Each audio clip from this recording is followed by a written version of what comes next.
Have to start. It's not. All right. It's not on my little cheat sheet, but I know that Thomas goes through the rules of decorum first. Is that how we want to start? I would like to start that way. Thomas, can you please go over the rules of decorum? Sure, yeah, I'll pull those up right now.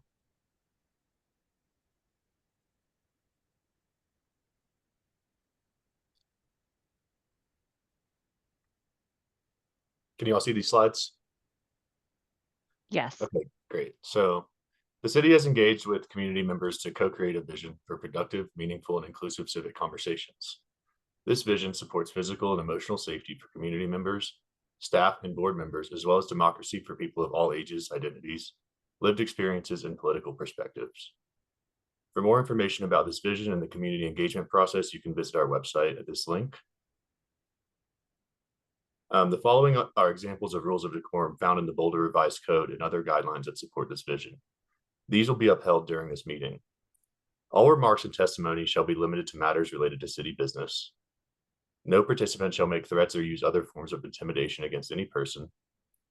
Obscenity, racial epithets, and other speech and behavior that disrupt or otherwise impede the ability to conduct the meeting are prohibited.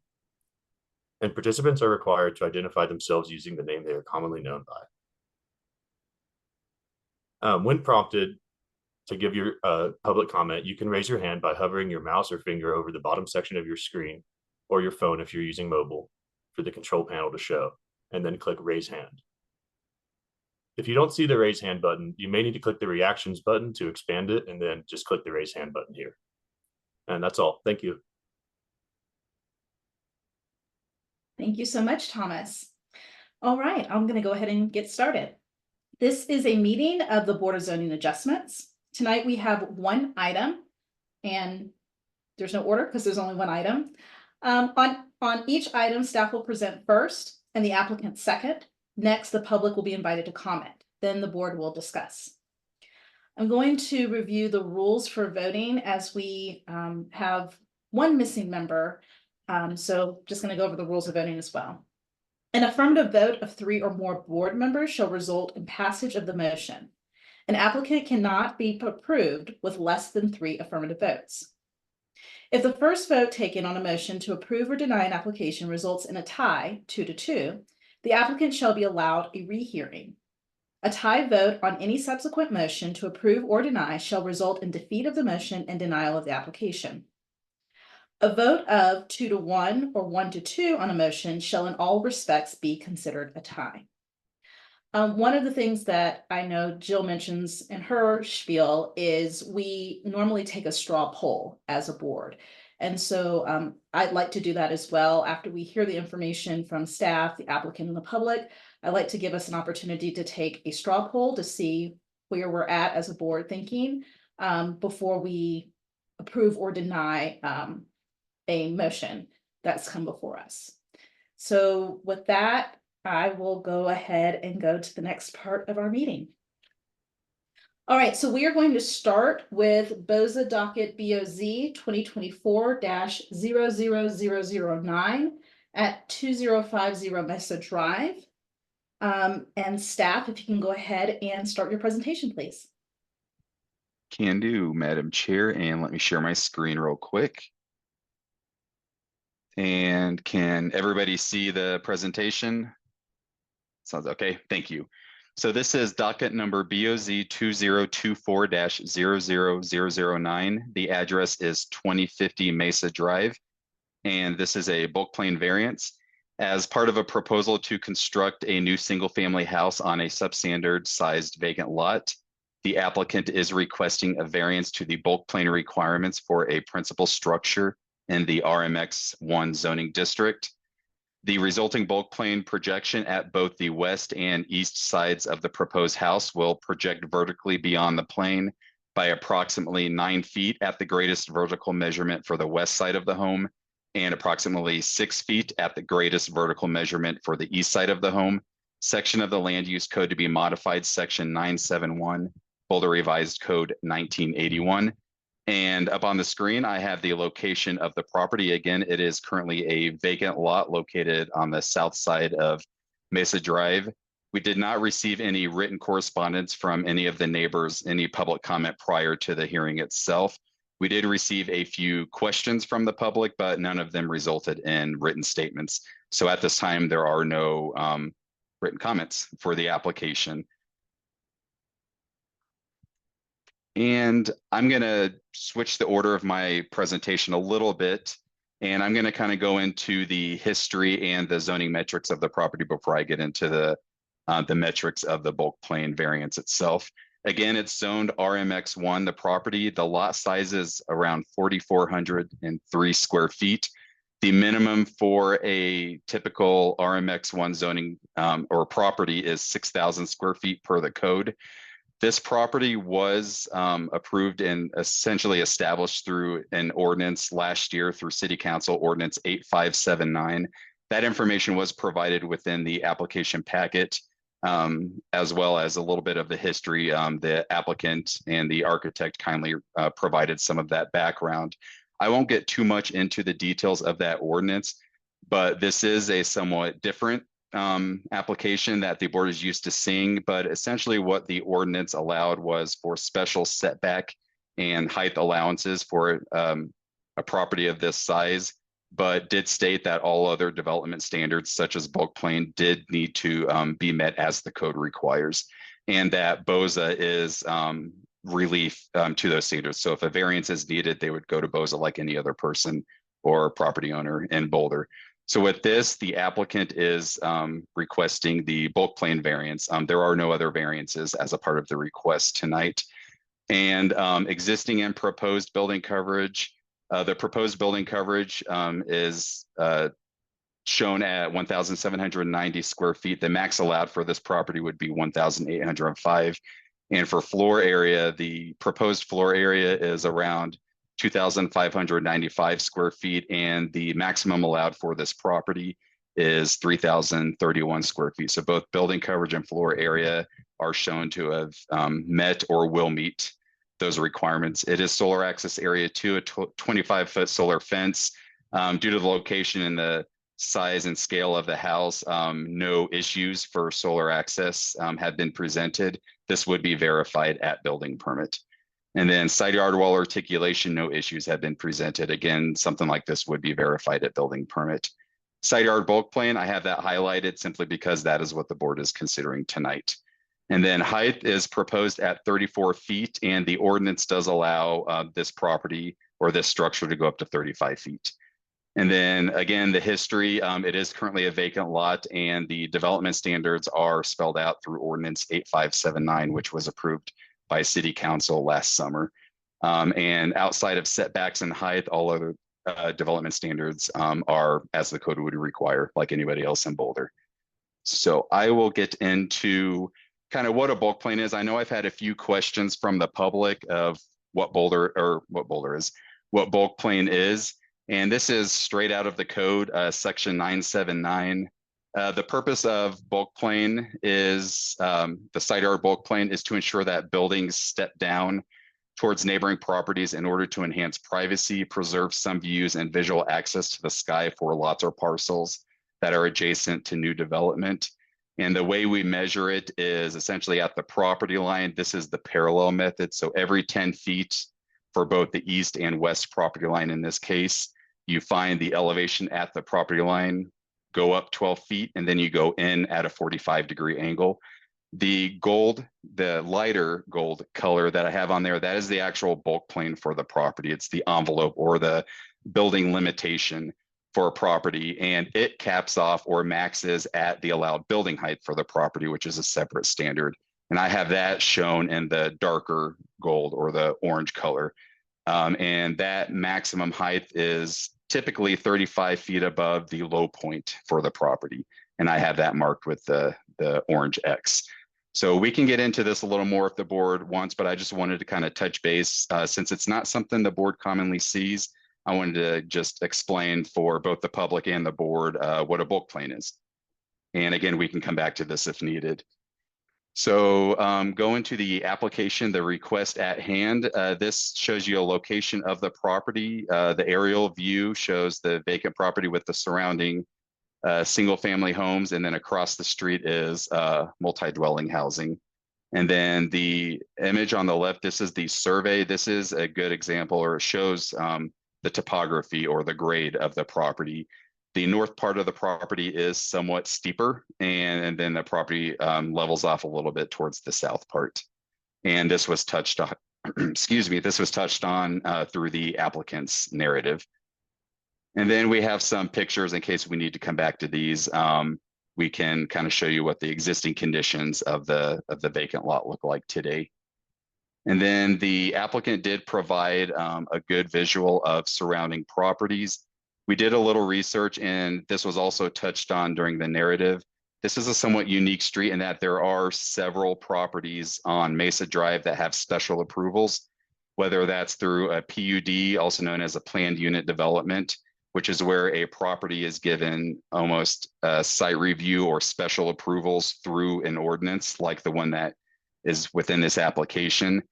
So we have a lot of properties that don't essentially meet the code or are as Title IX, the land use code, would allow. And a lot of those were given special approvals such as front setbacks, side setbacks. There's some building coverage variances that have gone on through the years. And some of these were even established prior to bulk plan and side yard wall articulation regulations like that. But this is one of those streets where, you know, there's a lot of differences and a lot of special approvals to consider, and the character of the neighborhood is somewhat different than you would see maybe a few blocks away on another RMX1 zone property. And then I also showed the view looking east from 2050 Mesa Drive and the view looking west, the lower right image from 2050 Mesa Drive, just to give you an idea if you weren't given or if you didn't have the chance to drive down the street. This gives you an idea of what it looks like. And then we get into the actual structure. These are the architectural drawings. It's rare we get to see hand-drawn drawings like this, but this is a great example of what the actual building is going to look like.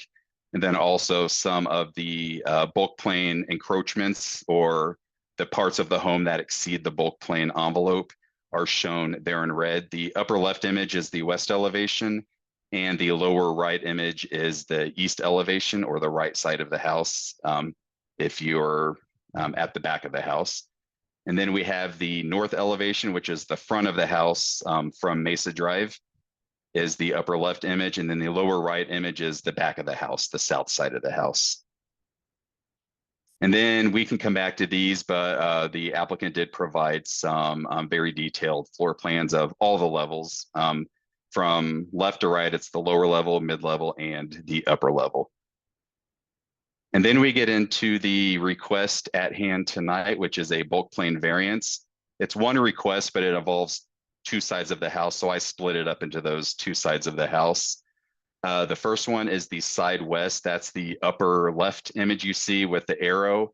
And the applicant is requesting a variance for a maximum vertical projection outside of the bulk plane of approximately 9 feet. I use the most extreme part of the encroachment versus giving you every single point, just for simplicity reasons. And then also this image kind of provides you where that 9-foot location is. And then the lower right image is for a side east bulk plane variance. And that's for a maximum vertical projection outside of the bulk plane of approximately 6 feet. And again, that 6 feet is the maximum vertical encroachment, or how much up above the bulk plane that the proposed home goes. And then this gives you a plans view or an above aerial view of the home of those same encroachments. I flip-flopped the east and west. The upper one shows the side east. Again, projection outside of the bulk plane, 6 feet. And then the side west, which is the lower arrow, and that's for a maximum vertical projection outside of the bulk plane of 9 feet. And then we have some architectural elevations that, without the semi-opaque bulk plane over it, this gives you a clear view of what structural elements of the home are resulting in an exceedance of that bulk plane or an encroachment outside of that bulk plane. And again, you can see I circled On both images, that most extreme point, the 9 feet is the upper image, and the lower image shows that kind of 5 foot or 6 foot vertical encroachment. But all of the areas in red are the areas that are encroaching outside of the bulk plan and require the board's approval for them to move forward to the next step, which would be a building permit. And then we have the architectural elevations for the north front, which is the upper image, and the south rear, which is, or the back of the house, which is the lower right image. So getting into the criteria, there was a lot of evaluation and consideration from staff on this one. We will not be recommending approval of this application, and I'll go through briefly each of the criteria as to which ones staff supports and which ones we don't. H1A was split into 2 parts. The applicant even responded to them in 2 parts. And staff is in support or agrees that criterion H1A, both I and II are being met. It is a somewhat unique lot. It's smaller than the minimum lot size for a typical RMX1 zoning district. It's also a property that has a lot of unique topography, especially at the north end. So we recognize that this is not just a flat, large lot. It's a smaller lot, not the smallest the board has seen, but it is a smaller substandard size lot with some topography on it. And we also understand that there is the need for an elevator for future physical disability. The need for the elevator is a necessity as stated by the applicant. We recognize that, we see that. So under 1A, both I and II staff does agree that it has been met. Under 1B, the unusual circumstances or conditions do not exist throughout the neighborhood or zoning district. This is not common for the zoning district, but just looking up and down the street and based on the information that I provided, that a lot of these homes on this street have been given special approval, special consideration. This is something that has occurred a lot. So the circumstances or conditions do not exist throughout the neighborhood. They do technically, but also the zoning district, they don't. So depending on which one, zoning district or the neighborhood, one is being met, one is not. So with this, staff considers the zoning district this is not common for the RMX1. So we are saying that 1B is being met. 1C, because of such physical circumstances or conditions, the property cannot reasonably be developed in conformity with the provisions of this chapter. This was one of 2 that we felt were not being met, primarily because this is a vacant lot. It's a clean slate. It feels like the design of a home to meet the restrictions of the bulk plan put in place for this property could be met with a design that respects the bulk plan standards. So staff does not consider 1C having been met. And then 1D, any unnecessary hardship has not been created by the applicant. This one, it's a small lot. The lot's been in this configuration for a while, even before the establishment of 2050 through the ordinance. And then also there's some unique topography, as in it's not a flat lot. So staff could actually get behind 1D, just stating that it's a somewhat unique and smaller than typical lot for RMX1. Jumping forward to 5A would not alter the essential character of the neighborhood or district. We are in support of 5A simply because the street is very unique. There's a lot of special approvals. There's not a uniform setback. I don't know if there's even a 25-foot setback within the next few lots around this property for a front yard. Most of them were given reduced front yard setbacks or side yards. So we do feel that this would not alter the essential character of the neighborhood or district, especially the street that 2050 Mesa is located on.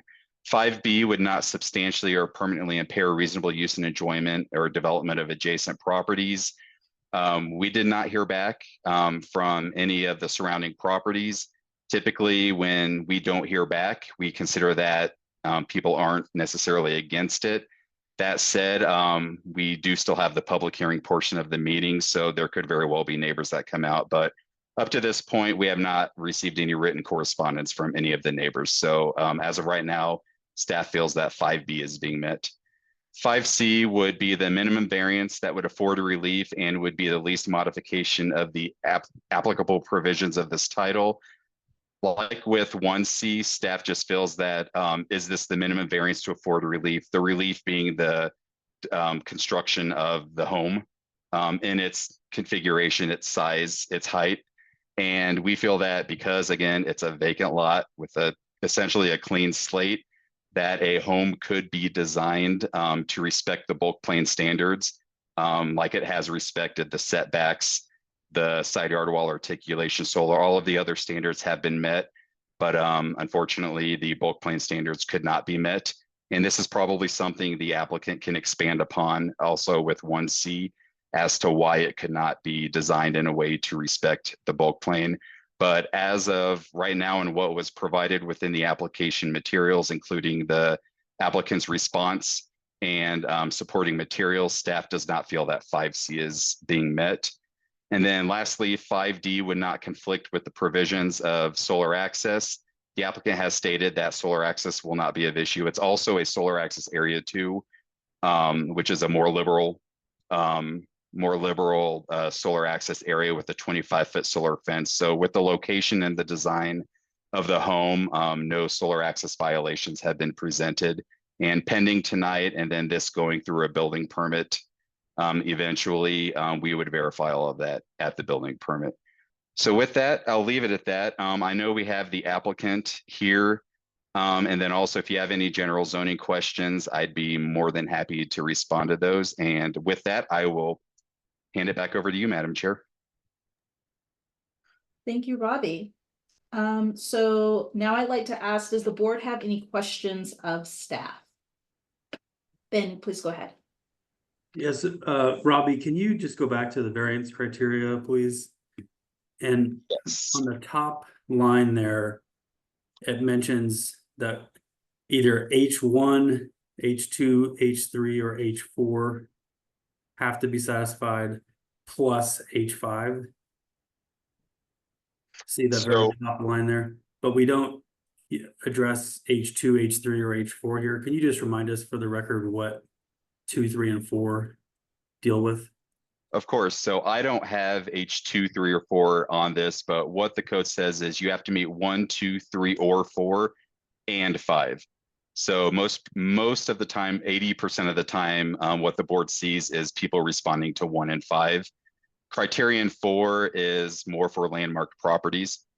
So usually it's if a property is landmarked, they can go to landmarks and get them to support a variance.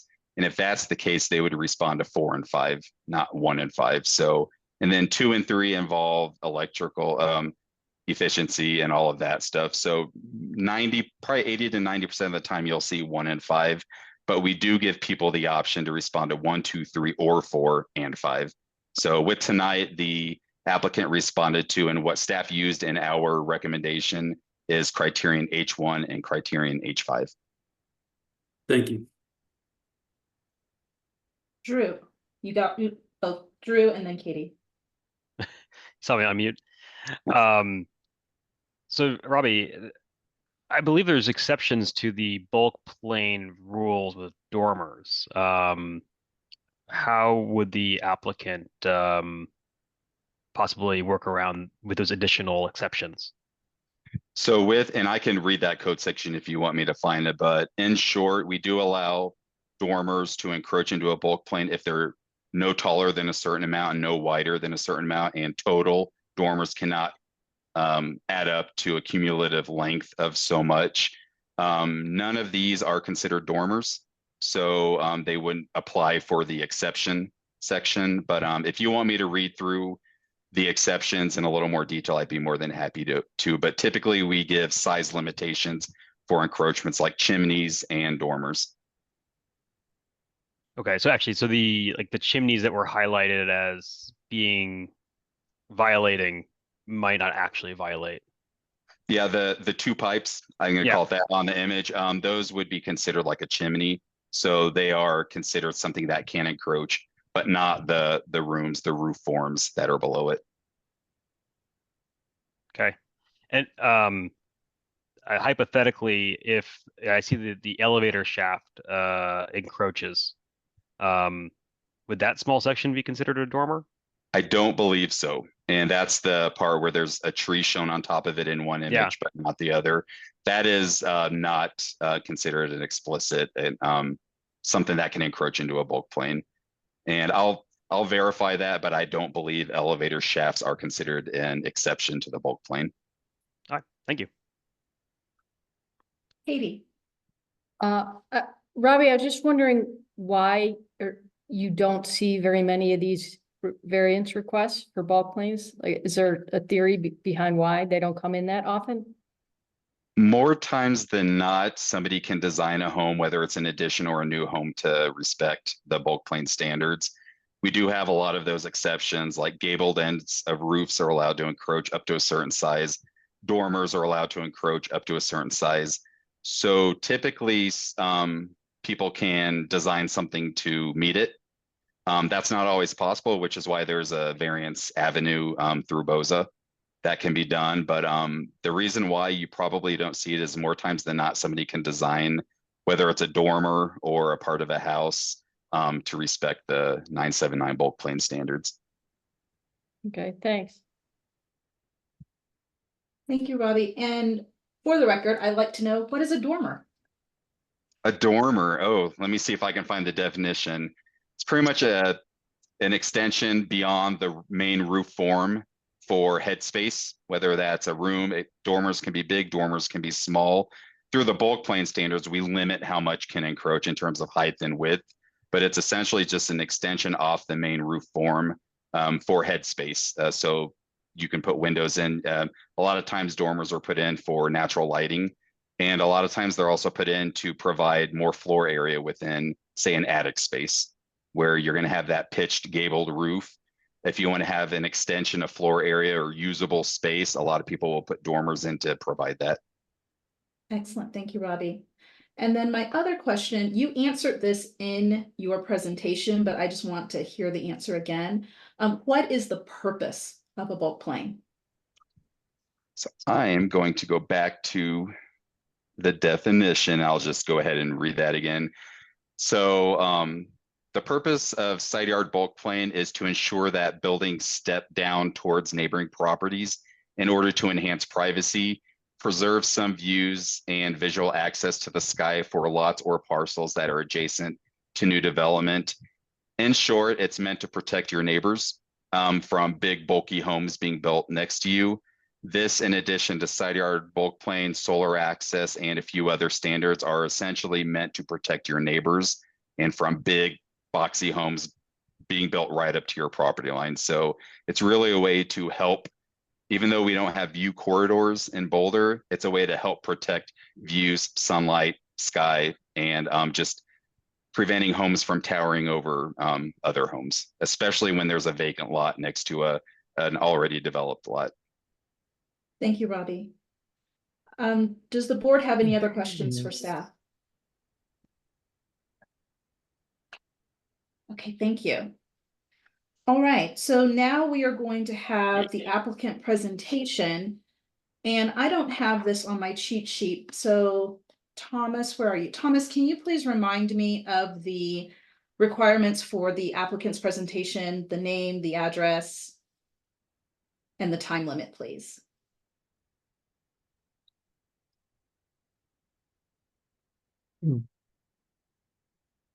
Oh, or Aaron.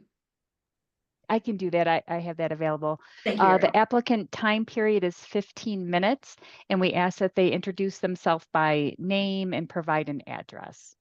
Excellent. Thank you, Aaron. Thomas, Thank you, Aaron. if you can keep track of that, that'd be great. So now we are going to have the applicant presentation, and who will be presenting to start? Is that Christopher or Peter? Christopher. Christopher. Okay, and Peter. Oh, Peter went away. Okay. Oh, there's Peter. Peter. Okay, and so if I remember correctly, the applicant has a total of 15 minutes between Peter and Christopher. So you all can divide that time however you like.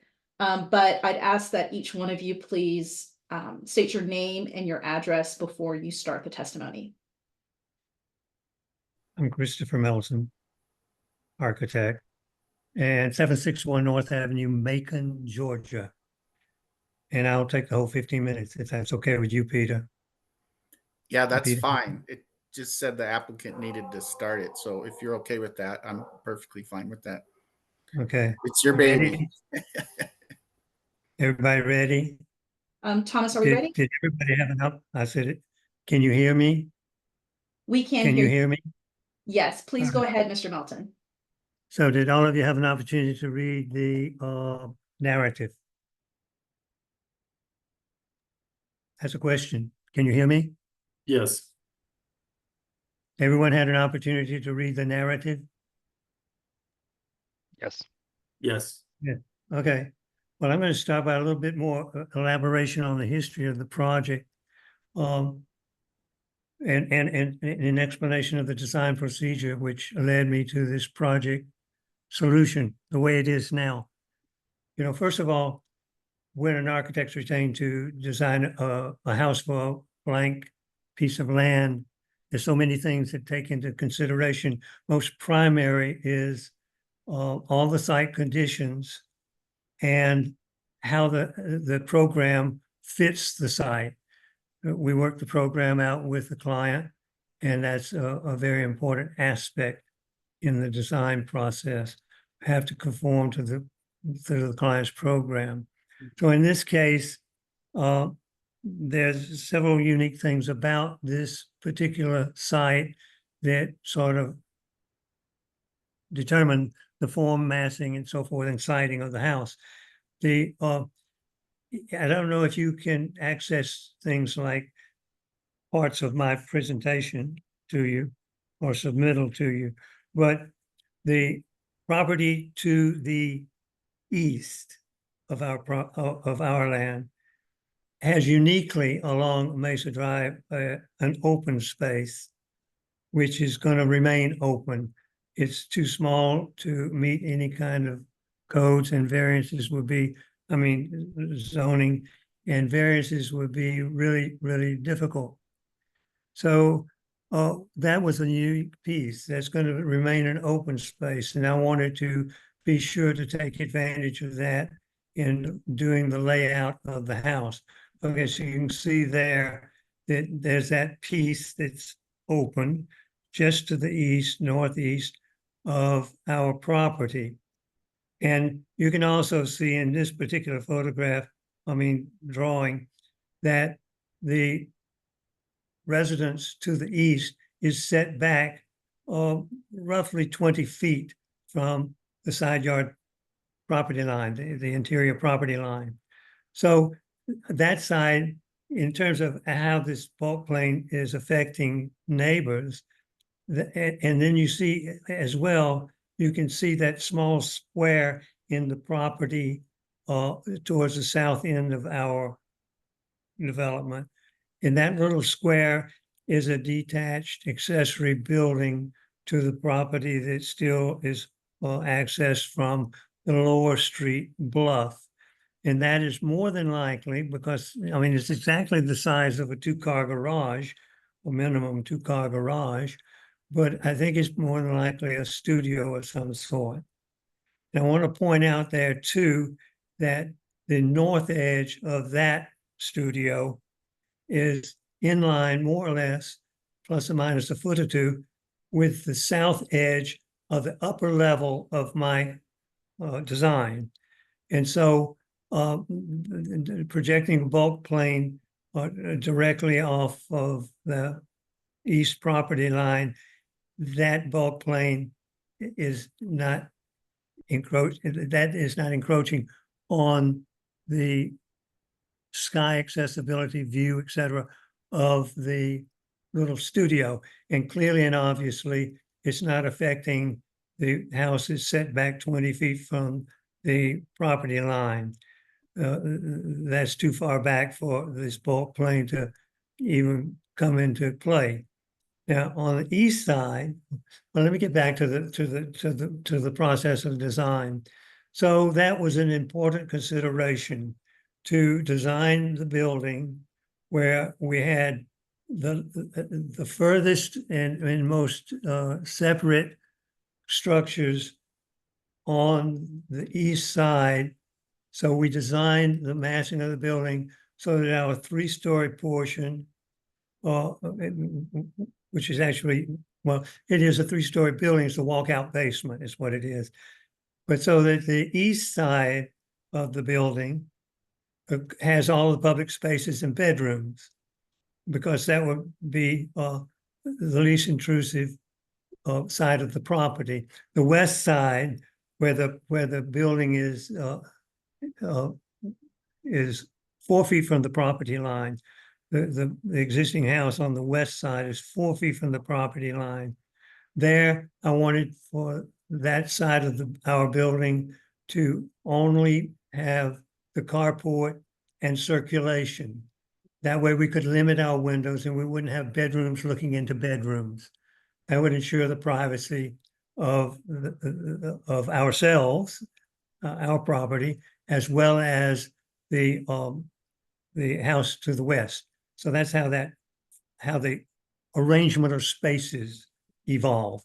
And the siding of the house was a consequence of wanting to incorporate the open space that's uniquely existing on Mesa Drive with an open space that we could provide by setting the mid-level of the house, which is lower down 10 feet. The mid-level of this house is 10 feet below the street. And so that's the main living area, living room, dining room, kitchen. And so that's 10 feet below and comes out on grade from the kitchen. And that way we could incorporate that open space that exists along with the northeast corner of our property as more or less a sunken garden, and have that relate to the kitchen, living room, dining room space. Very private in there, and would stay away from everyone else because of the setback of the east house and the remoteness of the little studio that exists in the northwest corner of the Bluff Street property there on our east side. So that's how the massing and the program of the house evolved. And it originally, and here's another piece of history that I don't think 15 minutes is going to be enough. But anyway, the history of this design process, I initially designed the house based on it being a non-standard lot, and used the required setbacks for the RMX1 zone. And because of it being a non-standard lot, we had a restricted height. So we decided we would ask for site review and ask for an increase in the height, because it was very difficult to deal with this house with the restricted house height of the non-standard lot. So we went for a site review, asking for a variance for the height. And when we submitted for that variance, and also because of the more restrictive nature of the RMX1 zone, as opposed to the PUD that City Council reinstated for us after a 4.5-year-long lawsuit, the City Council reinstated our PUD. And I could go into detail about that, but it's not important. But they did, they reinstated it. So it changed after the house was schematically designed with a carport, because we couldn't make it work with an enclosed garage, a 2-foot front yard setback. We had an 11-foot front yard setback based on front yard setback averaging in the neighborhood, because everybody along that street is violation of a 25-foot required setback. There happens to be the RMX1 zone, and was also the required setback at the time of the PUDs were issued. So everybody got a relief from the required front yard setbacks. That happened. So in the initial design, we could only make a carport work. We had everything within the bulk plane, FAR, side yard articulation, everything except the height, and we needed a variance on the height to make this happen. We submitted for a site review, and first response from the city was, you don't need a site review, you're operating under a PUD, you don't have to conform to the restricted height, you're available to go ahead with the 35-foot height. That was great. Then we got 2 or 3 conflicting pieces of information from the city after that, with the final one being, we're sorry, you don't have a building lot anymore because you're under the merger proposition, where if you have it built on a subdivided lot within a certain length of time, and it's been and remained under a certain ownership for that length of time, then the city considers the lots merged, even though to this day and since 1987, those 2 lots have existed as 2 non-standard lots in the clerk and recorder's offices of the state of Colorado. And my client had been paying taxes on 2 separate lots that period of time. So now the city has told us at this point that no, you don't have a building site at all. These lots is merged and you can only have 1 house on the lot, and it's already existing down on Bluff Street. So then my client retained attorneys and for 4.5 years battled with the city and finally won. The basis of the win was that it's unconstitutional, both from the state of Colorado and the United States, for a taking of value. You can do eminent domain and under those circumstances, take something, but you have to pay for it. But the city of Boulder, based on this ordinance, actually reduced the 600,000 plus value of a non-standard building lot in Boulder, Colorado, believe it or not, reduced that to 0. So they took the value of my client's house based on this ordinance. That's complicated to understand. I'm talking as fast as I can because I've only got 15 minutes. So city council agreed. They didn't want to set a precedent in court, and the city attorney advised, more than likely, and I'm speculating here, that the courts would not uphold the constitutionality of that particular ordinance in these particular circumstances. So city council and city attorney advised, let's concede, and they did. And so that's 8579, the new ordinance. That's what we're operating under now. So now the design program has changed. The parameters have changed as a consequence of this litigation. And so now we have a situation where, yes, we can have a garage. And at this point, my client decided, I'm getting older. Took 4.5 years. I didn't know about it, but now I'm getting older. And so I'm going to need an elevator. Well, the whole thing is set up with the advantages of the unique advantages that the site is presenting to us. And so I didn't want to mess with that at all. That is exactly the way the program fits most appropriately on this site. It solves all of my clients' desires and problems, and it does it in a very integrated and efficient way, except for the fact that that elevator had to be contiguous with the garage. As a consequence, of course, you want to come out of the garage at the level of the elevator, get in the elevator and go up or down. And so that was the only way to connect that elevator with the garage. So we did. And in the process of doing that, because the elevator lobby, i.e. entrance from the garage in the house, is at a level only 2.5 feet below the upper level of the upper level, then it made perfect sense then, since we already had to have a landing coming from the elevator on the south side of the property. We already had to have that landing to accommodate the elevator to just make a quick stair up from the entrance from the garage to the upper level. beside the elevator. So the only thing that's really encroaching on the side yard bulk plane is the elevator and the vertical circulation to get to the third floor necessitated by the elevator being there. How we doing? Are we listening? Everybody, can anybody hear me? Oh, we're closing in on it. Robbie, I need more time. Robbie, can you hear me? Can anybody hear me? Yes, I Yes. am. And No one Nikki, can hear me. Nikki, I believe you Oh, I'm muted. send it. Don't mute me. How do you make it Yes. unmute? Thank you so much, Mr. Can Melton. you hear, now can you hear? Yes, we heard all of your testimony. And Don't mute me, please. Wait, please. Wait. So. No, you haven't, please. Wait, just one moment, please. Listen to Mr. me. Melton. Wait, Mr. wait Melton, now, wait, please, wait. Mr. Melton, Yes, we yes. have, yes. we have gotten to our 15-minute period and we did hear your testimony. So thank you so much for your testimony. No, wait, please. At this, No, so Mr. Melton, at wait, this time, please, listen, wait. Mr. Melton, at this time, I do need to proceed with the rest of our meeting. So thank you so much for your testimony. I don't think that's fair.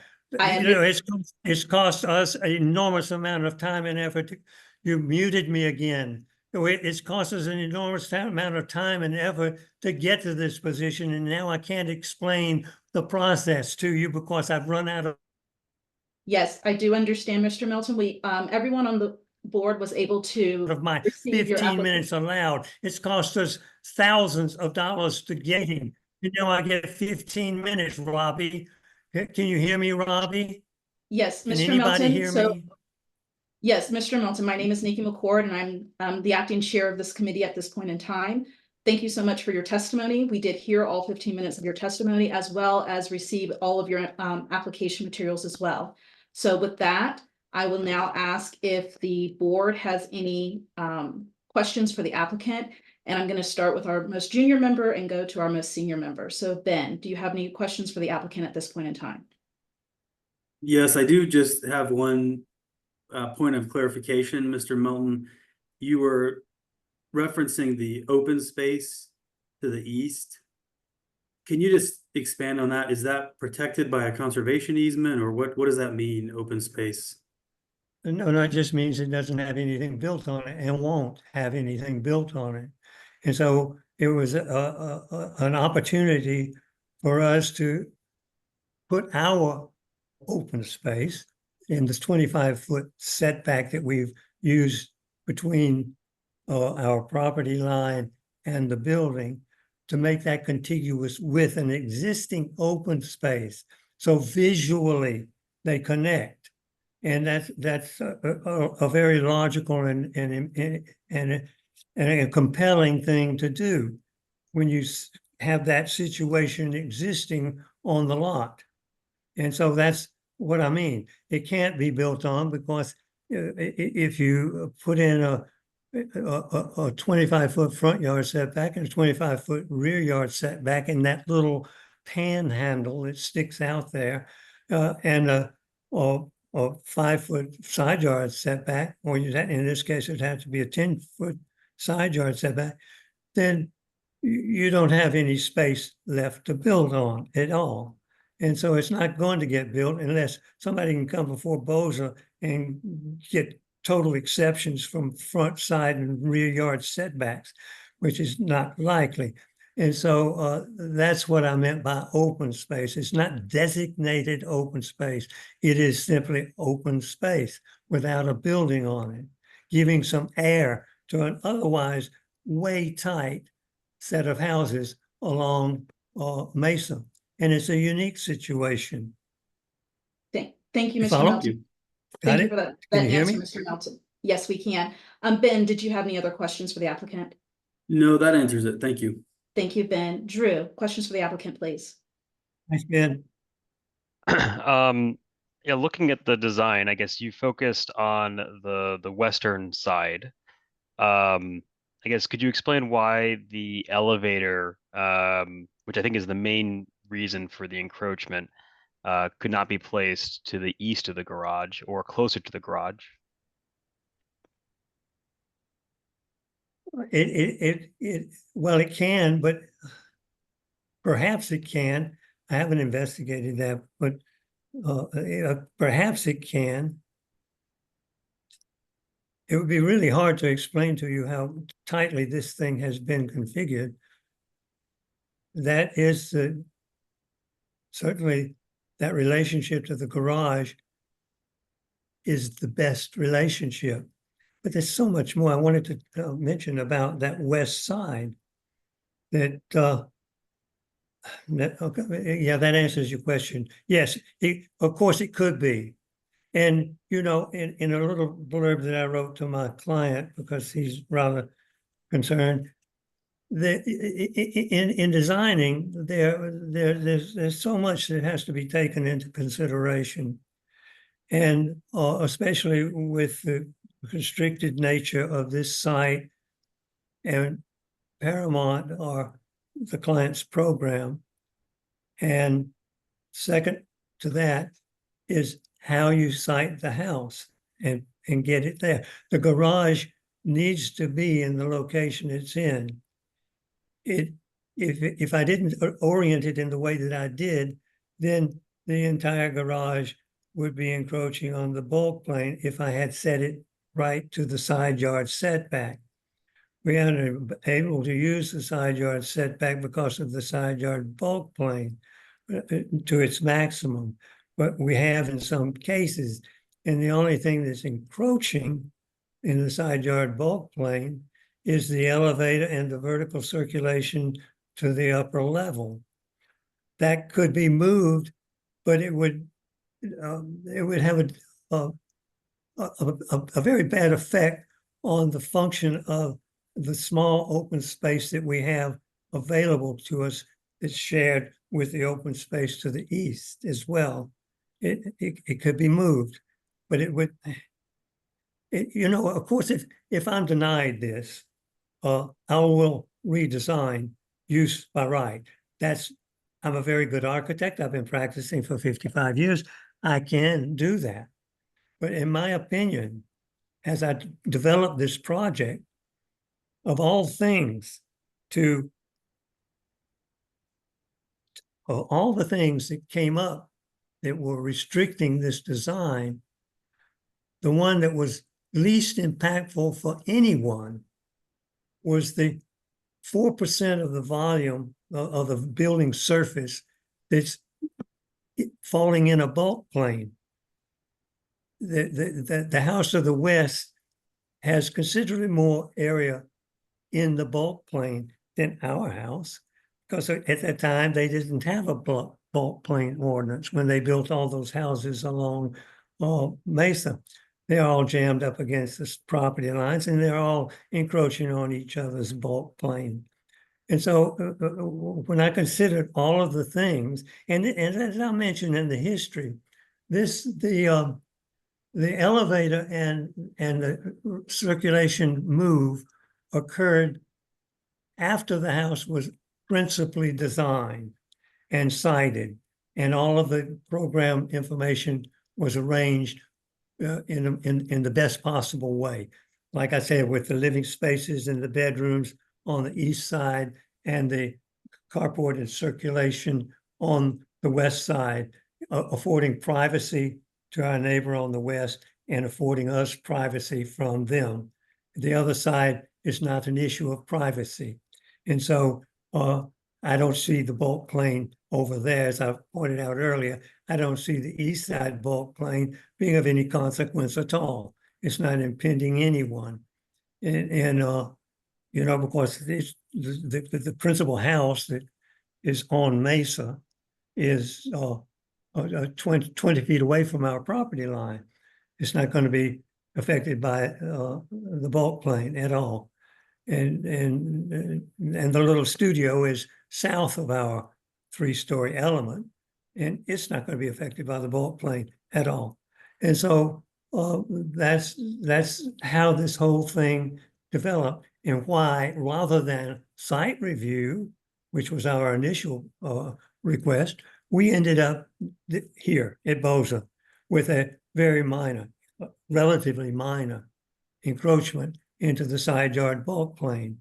And it's the least impactful piece that I could eliminate from integrating everything that is of great consequence into a piece of architecture. And now Robbie's told me ever so many times that this board is not in the least bit concerned with architecture.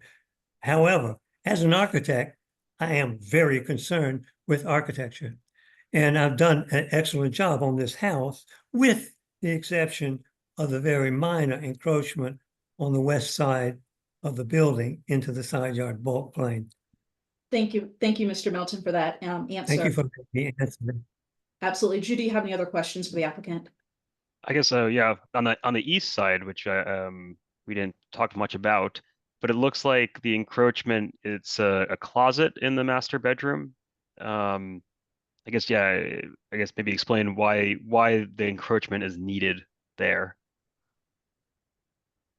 Well,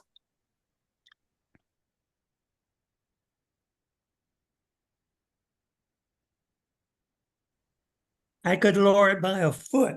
The ceiling in the closet is at this point at 7 foot, but it's at the code minimum for habitable space, 7 feet. That's the code minimum. And codes not like P and Z, you can't get a variance for a code. It's life safety issues. P and Z is not life safety issues. It's communal issues. It's relationship issues, how buildings relate to each other. And in the process, P and Z deliberately set in place variance processes to accommodate circumstances. And in this case, we very clearly demonstrated a hardship, as Robbie has confessed to. We've demonstrated the hardship. The site drops off 10 feet before it even gets to our building or envelope. And by then, the bulk plane should try to build on the 4 foot setback that was gifted to us. I should say gifted to us at the cost of 4.5 years of legislation or litigation. It was gifted to us, the 4 foot west side yard setback. We can't take advantage of it because any building built on that 4 foot side yard setback is the building, the bulk plane is going to encroach on if it meets the minimum height of the code required minimum height, anything. That's why I skewed the garage the way I did, to get just the tip of that garage in the bulk plane. And then it came up that we have to locate the elevator and the stairs to access the 3rd floor. Mr. And Milton, this it is looks like- the looks ideal like- position for them and is causing nobody any problems. Thank you, Mr. Milton. It looks like Drew may have another question. Did you have a follow-up to that? Nope, thank you very Who's much for your, talking? Thank you, thank you very Drew. much for your testimony. You're welcome. Thanks for Okay. asking the question. How about you, Erwin? Erwin? Katie, I'll go ahead and run the meeting. Thank you. Katie, do you have any questions for the applicant at this time? No, Drew's questions regarding the elevator and the west side encroachment, his question sort of got at the issues that I was interested in, so I'm good. Excellent. Thank you, Katie. Mr. Milton, I have a question in regards to the studio that you're talking about on the other side of the house. You talked about the studio not being impacted. Have you or anyone else from your team spoken to those neighbors about the impact that this bulk plane would have on their studio or on any part of their residence? I haven't talked to any of the neighbors. Okay. I'm in Georgia for one, and I don't know if Peter, Peter was hired to navigate the digital process. It is exclusively the process used to submit for these variances and building permit and so forth. I don't know how to do that. I'm a Luddite, a proud Luddite. My neighbor, bless his heart, Nathan, is over here coaching me on how to use this device. I'd much rather have been in a meeting Yeah, Okay, but anyway, no, I haven't spoken to any of the neighbors. What I'm telling you is about where it is situated relative to the house and relative to the parts of the house that are encroaching on the bulk plain on the east side. It's south of that portion of the house. It's more or less right at the point where the house drops 10 feet. And so the bulk plane is not encroaching on his sky view. okay. Thank you And so much. another thing, I could go on, but That answered my yes, question. okay. That answered my question. Thank you so much, Mr. Melton. At this time, Thomas, I'm going to ask that you remove the applicant from our Zoom screen because I'm going to start with the public testimony. So Thomas, if you can go ahead and take care of that. And while you are taking care of that, I will go ahead and read the instructions for citizen comment on this application.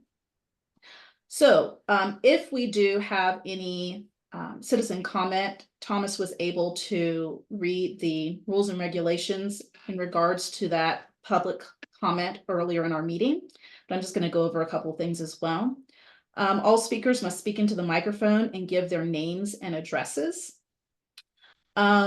All comments should be addressed to the hearing body, should be relevant to the application, and should not be of personal nature. We're going to have 3 minutes for each person who would like to add public comment, and Thomas is going to help me keep track of that. So we're going to have a 3-minute time limit. Please avoid repetitive comments, and unruly behavior such as booing or hissing or harassing remarks is prohibited. So with this, I would like to know from Thomas if we have any members of the public who are willing to testify on this matter. Sure, yeah, at this time, if you'd like to give your comment on this matter, please go ahead and raise your hand using the raise hand function on Zoom. And then we'll go ahead and call on you in order and you'll each be given 3 minutes to speak.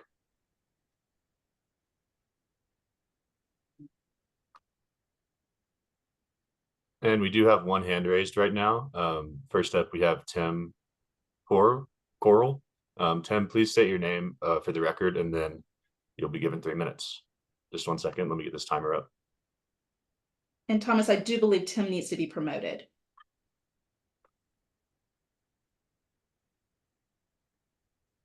Hello, Tim.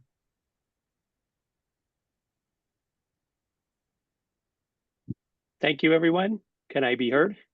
Yes, we Wonderful. can. So this is Tim Coral. Yeah, good job at pronouncing the name. I am the owner of the property immediately to the east, and therefore the subject of this quote unquote vacant lot area. And so I have a comment related to the section 5B. Sorry, I couldn't get anything written in earlier. We received the notification of this meeting about 10 days ago. And then looking over the guidance, it said that written comments had to be received 2 weeks in advance. So I'm glad I could attend the meeting and just put my comments in that way. So I agree with Mr. Melton. It is correct that under current zoning rules, that flag side lot, that empty property can't be built on. However, 5B, I noticed the word permanently, and it is a presumption of Mr. Melton that that side lot could never be built on. The little studio that's being referred to would fit quite nicely, in my opinion, and quite comfortably on there. And I know that Boulder is always driving for increased density, affordable housing. What can we do within the city? So I think it's just a presumption that property can never be built on. Can't be now, but who knows what will happen in the future with the city and different zoning. So just wanted to reflect that on 5B. I do believe that the variance that's being asked for is pretty minor. I looked at looked at the lot, I looked over there. I think it's pretty minor.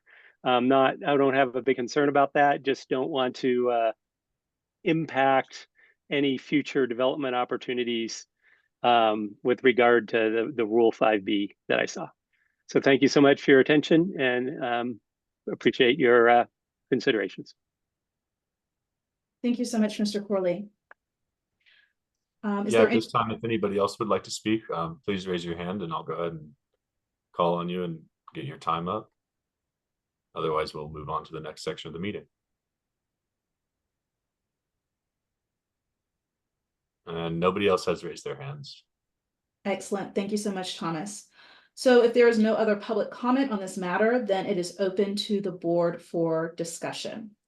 So I'm going to go the same way that I went previously. I'm going to start with our most junior member and go to our most senior member. So Ben, any comments that you'd like to give for discussion of this item?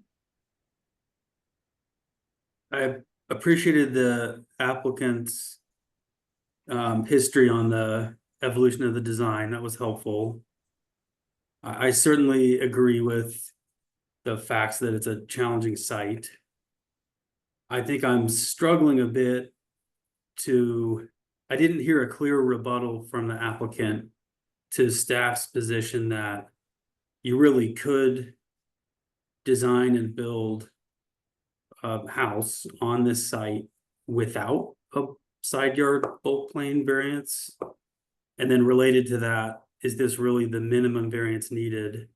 And I guess what I'm struggling with a little bit is, I find the variance request on the eastern side less compelling. On the western side, I hear the elevator as the driving design factor there. But it seemed like the applicant said it actually could be moved elsewhere.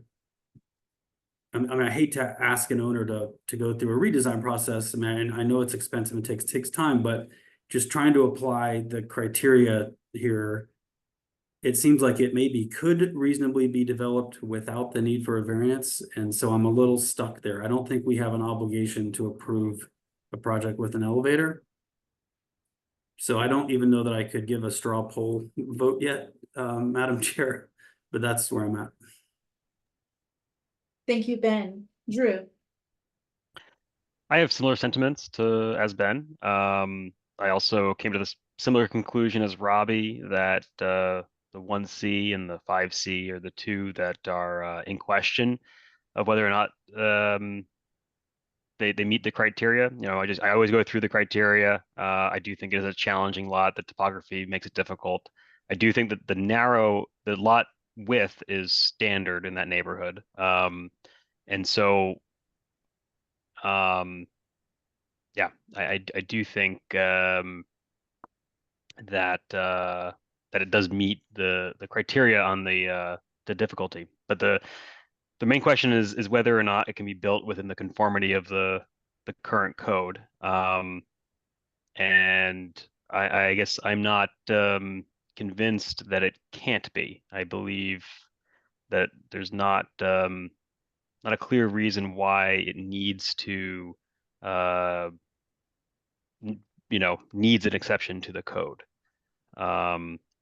So similar to what Robbie and Ben has said.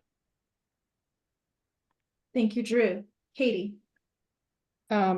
Sort of the same. I mean, when Drew asked the applicant essentially, sort of, could the elevator be moved, sort of, or restructured so that it was within the bulk plane? It sounded like, I mean, I was a little confused by it all, but it sounded like the applicant, he didn't give a strong rebuttal. He kind of pondered and sort of thought about it and sort of left open the possibility that it could be restructured potentially to lie within the bulk plane. And so that just led me to think maybe this is not the minimum variance that could be, that he didn't mean the minimum criteria. So, it's hard when you're not an architect to know exactly how difficult it would be to redesign it so that it would be within the bulk plane requirement. But it just sounded like the applicant didn't have a strong rebuttal to that question. Thank you, Katie. So for me, I'm relying on criteria 5C with the minimum variance would be the minimum variance that would afford relief and would be the least modification of the applicable provisions of this title. And for me, I'm in agreement with my colleagues. I think that this site can be developed in a way where they don't need the variance. And so I don't think that this is the minimum variance that could be afforded. And so for that, I would not be in favor of supporting this motion. Now, however, we do have a practice on BOZA to not straight out deny a motion because there are implications that come with denying a motion. One being that the applicant has, I believe, a year. I'm looking to Aaron to help me out here, but a year to be able to reapply. And so what I'd like to do at this time, well, I saw Aaron take herself off mute. Aaron, if you'd like to add something. Yes, thank you, Madam Chair. Under the BOZA rules, if an applicant is denied, they are barred from bringing a substantially similar application for 1 year from the date of denial. Thank you for that clarification, Aaron. So what I'd like to do now is just offer a straw poll. This is a non-binding, it's not even a vote, it's a poll. So I'd like to hear from the colleagues in terms of your willingness to approve or deny this motion just based on the straw poll as we kind of presented it. So I'll start with you, Ben. Yeah, so I would not be in favor of approving the variance as proposed today. I would be open to tabling this to give the applicant a chance to come back.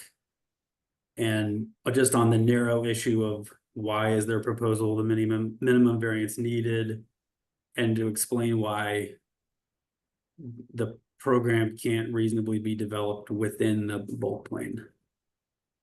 Excellent. Thank you, Ben. Drew.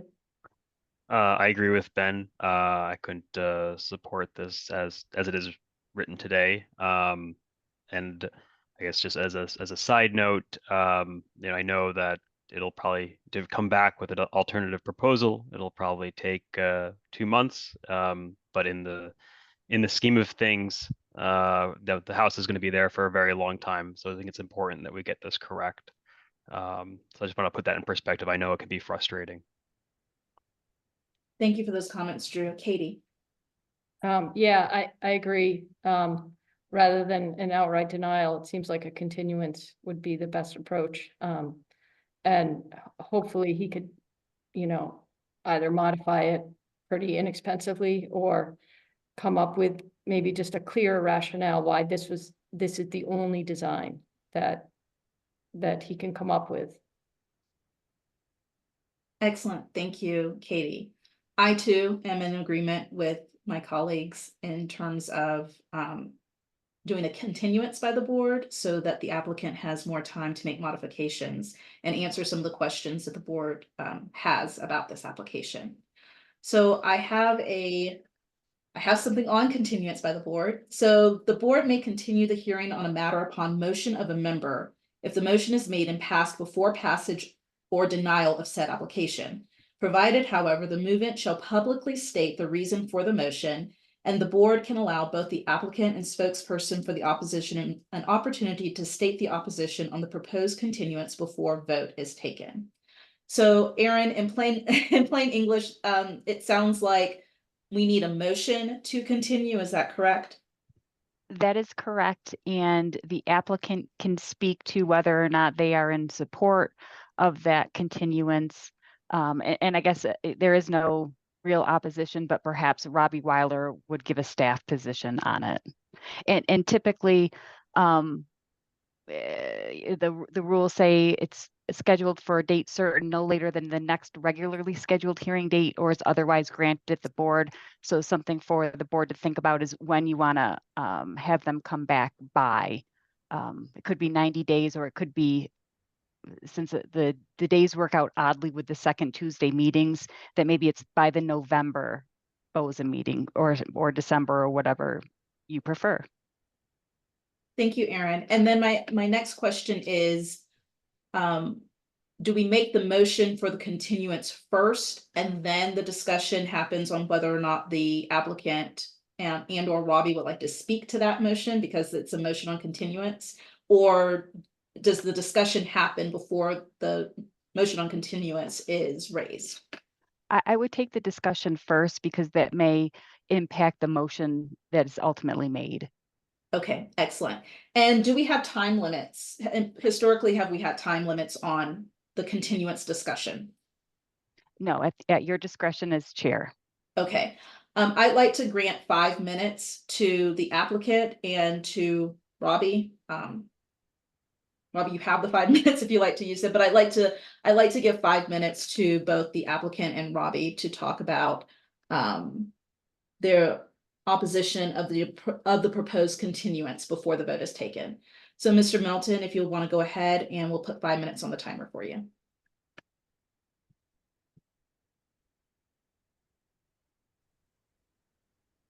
Can you hear me? I'm not circled. I'm muted. We can hear you, Mr. Can Melton. you hear me? Yes, we can hear you. Please continue. Can you hear me now? Yes. Okay. All right, let me understand continuance. It means I can come back to you with a revised design, getting everything out of the bulk plane, at least on the west side, and then ask for a variance, for example, on the east side, which nobody seems to object to, not even the owner of the property on the east side. Is that sound like something that's probable? I think that the best course of action going forward is to submit something that responds to the questions that the board had in terms of not being able to approve this variance at this point in time. Mm-hmm. I want to know what I'm going to be designing. That's what I want to know. I want to know what my new parameters are going to be. If I come back to this board and have some bulk plane encroachment, is that a no-no? Do I have to come back to this board with no bulk plane encroachment? That's a question.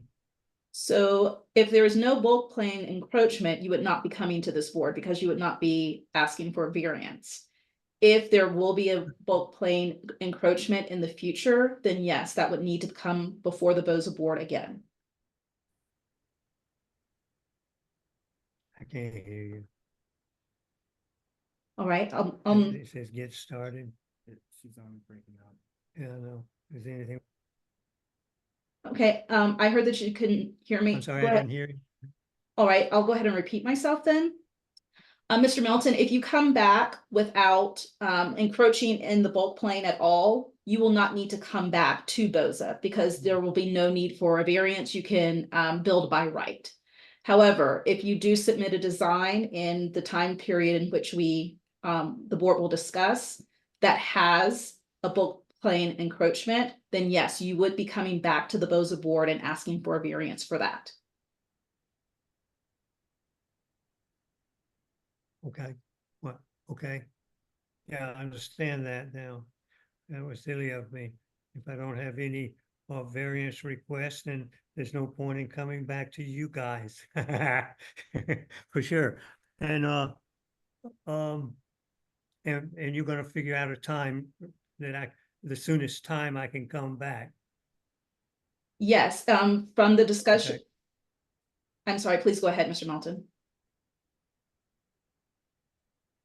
I don't have a little green thing. There we go. No, that was it.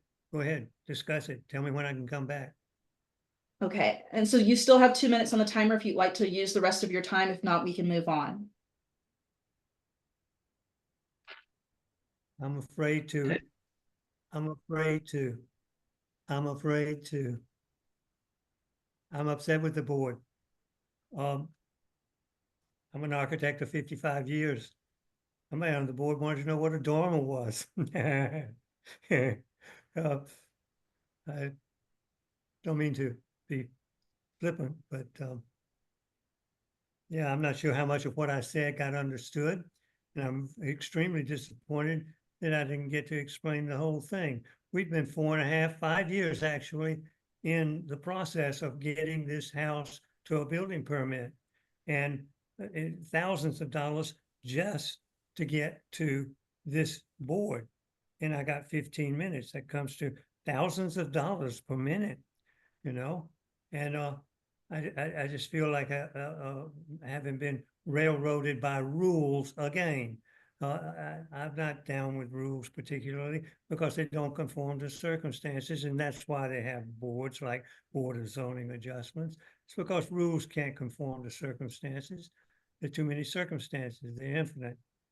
That's sort of a comment. I hope I haven't pissed anybody off except myself.